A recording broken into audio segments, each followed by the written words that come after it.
You can't fight an ideology with gun and bullets. Let me explain this. See that before we pray. I'm worried. Some people want to fight an ideology. How do you fight an ideology? An ideology is like a spirit. You can't fight an ideology. You can't use gun and bullet to stop an ideology.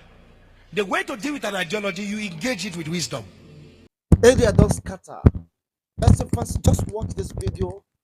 What a great revelation by a great prophet of our time and full of wisdom. A man with expression of wisdom. He said you can't fight ideology with gun and bullets. That there are more crazy Nnamdi Kanu on the streets. Though you have arrested and apprehended and of course incarcerated Nnamdi Kanu, but have you stopped that ideology? That spirit called ideology cannot be conquered. The only bullet that can kill an ideology is the bullet of knowledge. Wisdom. Wisdom. The only way to deal with the ideology is to go back to the founder of the ideology and reprogram the ideology and stand at the central processing unit of the ideology and make sure it is rightfully corrected. If you remove the leader, have you removed the ideology? There are more crazy Nnamdi Kanu that will come up after Nnamdi. They are just hiding under him. The only way to kill this is not by gun and bullet. It's by engaging with proper dialogue, with knowledge and wisdom. This cry we are hearing here is not a cry of children, it's a cry of adults.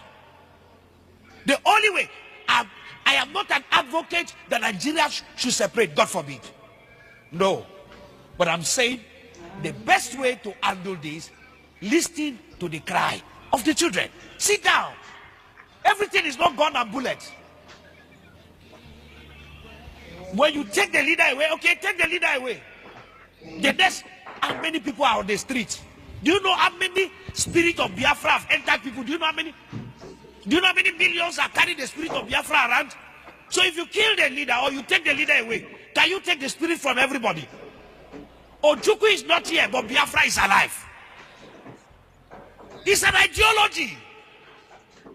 The man who started it has left. Before he left, he kept quiet and lived peacefully and left.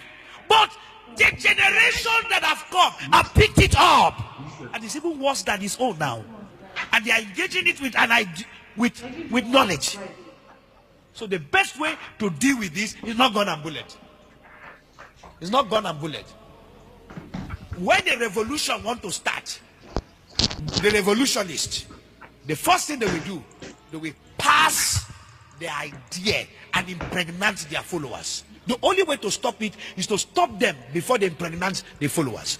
But if the followers are impregnated, that's all. All of them are carrying pregnancy. They will soon deliver to other children. If you have 2 million Biafra, you already have 4 million Biafra. Because they are selling the ideology.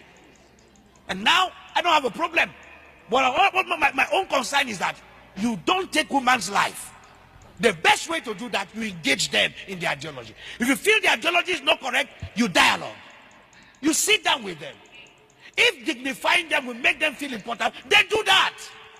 And it's very brilliant one, and of course full of wisdom, package of wisdom, that the only way you should have, of course, approached this course of ideology, which is driven by a well-defined ideology based on the principle of justice, equity, and fairness.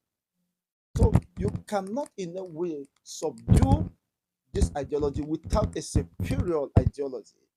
The best you could have done is to get these people calling for the Biafra restoration and see how you can pacify them, address the very reasons, the points they have raised that inform the reason for the agitation.